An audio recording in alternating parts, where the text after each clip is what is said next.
चीन के कई राज्यों में देखिए हालात कैसे हैं, इमरजेंसी घोषित की गई है। चीन में तेजी से फैल रहा है यह नया वायरस, चीन में हालात तेजी से बिगड़ रहे हैं। एचएमपीवी वायरस से दुनिया में भी दहशत है।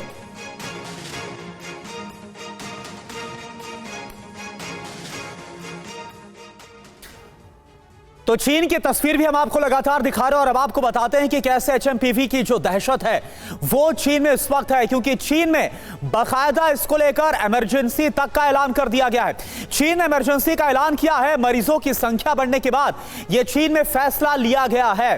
तेजी के साथ नए वायरस जिसका नाम एचएमपीवी है, इसके मरीजों की तादाद बढ़ रही है और खास तौर पर जैसा हम डिस्कस कर रहे हैं कि चाइल्ड वार्ड में सबसे ज्यादा मरीज एडमिट किए गए और आपको जैसे जानकारी दे रहे हैं कि भारत में भी पहला केस एक बच्चे में ही आया है। जी हां, वायरस को छिपा रहा है चीन, इस तरह की जानकारियां भी सामने आ रही हैं। सांस संबंधी सामान्य बीमारी से बताया जा रहा है। अब ना मिट्टी की जरूरत है ना ही ज्यादा जगह की। ज्यादा मुनाफा पाना है तो शुरू करें हाइड्रोपोनिक फार्मिंग। ज्यादा जानकारी के लिए अभी डाउनलोड करें फ्रीडम ऐप। सर्दियों की वजह से बीमारी में बढ़ोतरी हो रही है। विदेशियों की चीन यात्रा को सुरक्षित बताया गया है। सिर्फ आराम करने और लिक्विड लेने की सलाह दी गई है। कमजोर इम्यूनिटी वाले इसका शिकार बन रहे हैं। वायरस रोकने के लिए कोई वैक्सीन नहीं है, इन बातों का जिक्र किया जा रहा है चीन की तरफ से। हमारे साथ इस वक्त मौजूद हैं मुंबई से भी डॉक्टर साहब। मैं आपसे जानना चाहूंगा, डॉक्टर गोडसे जिस बात का जिक्र कर रहे हैं कि भाई मुमकिन है, क्योंकि ये एचएमपीवी वायरस जो है ये तो है पुराना, तो मुमकिन है कि इससे पहले भी भारत में बच्चे इससे इफेक्टेड हुए हों, लेकिन आज जब एचएमपीवी को लेकर इतना हल्ला मचता नजर आ रहा है तो फिर लोगों में एक तरह का डर फैल गया है और उसके तहत एचएमपीवी की देश में दस्तक के तौर पर इस खबर को देखा जा रहा है। आप कैसे देखते हैं?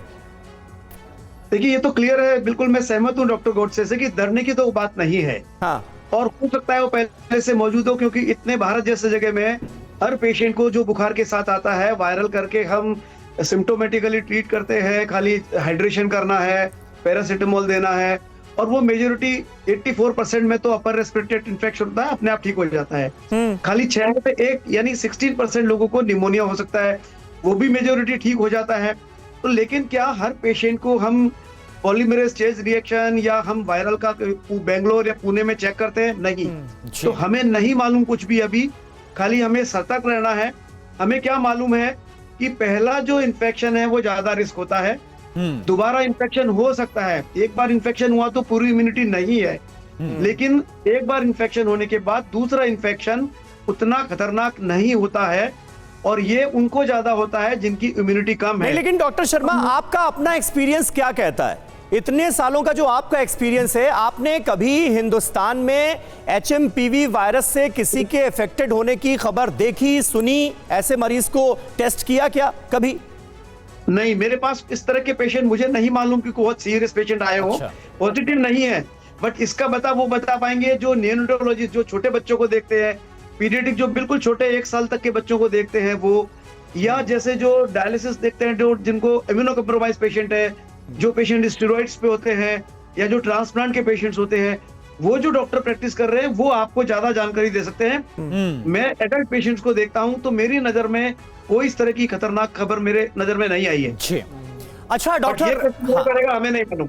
जी जी, अच्छा डॉक्टर रवि गोडसे, जैसा कि आपने बताया कि ये वायरस हमारे आसपास ही मौजूद था, इसलिए बहुत ज्यादा परेशान होने की चिंता की बात नहीं है, लेकिन रवि गोडसे सर, जो तस्वीरें निकलकर सामने आ रही है चीन से, वो कुछ और ही कहानी बयां कर रही है। इमरजेंसी वहां पर घोषित कर दी। क्या ऐसा आपको लग रहा है कि ऐसा हो सकता है कि जैसा हमने कोविड में फर्स्ट वेव में देखा था, उसके बनिस्बत जो सेकेंड वेव डेल्टा वेरिएंट की आई थी, यानी कि जब वायरस ने अपना रूप बदला था, म्यूटेशन हुआ था, तब ज्यादा इसने नुकसान पहुंचाया था, तो क्या इस बार ऐसा हो सकता है कि जो एचएमपीवी बहुत सालों से मौजूद था हमारे बीच, इस बार किसी और रूप में आया हो, म्यूटेशन के बाद आया हो? ऐसा हो सकता है क्या? नहीं हो सकता, और क्यों मैं बताता हूँ जी। पहली चीज, आपने कहा कि मुमकिन है कि ये इंडिया में था। मुमकिन नहीं है, यकीनन। अच्छा, कौन सा भी वायरल लैब में जो सैंपल बचे हैं, उन सैंपल का आप रेट्रोस्पेक्टिव एनालिसिस कर दो, 100 में से 6 ह्यूमन मेटान्यूमस वायरस निकलेंगे। मैं कॉस्ट भी दे सकता हूँ वो टेस्टिंग का, 100% यकीनन, कोई गुंजाइश ही नहीं है गलत होने की। तो ये पहले से मौजूद था ह्यूमन मेटानिमस, ये एक बात है। दूसरी बात ये है कि ये फैलता कैसे है, महामारी कैसे होता है। बच्चे 1 साल के बच्चे तो घर के बाहर नहीं जाते, इधर उधर काम पे नहीं जाते, तो महामारी जब बनती है तो जब वो बीमार है पेशेंट, वो बाहर जाके दूसरों को संक्रमित करता है। जब वो इतना बीमार नहीं है कि वो बाहर ना जा पाए, ऐसे महामारी और पैंडेमिक बनता है।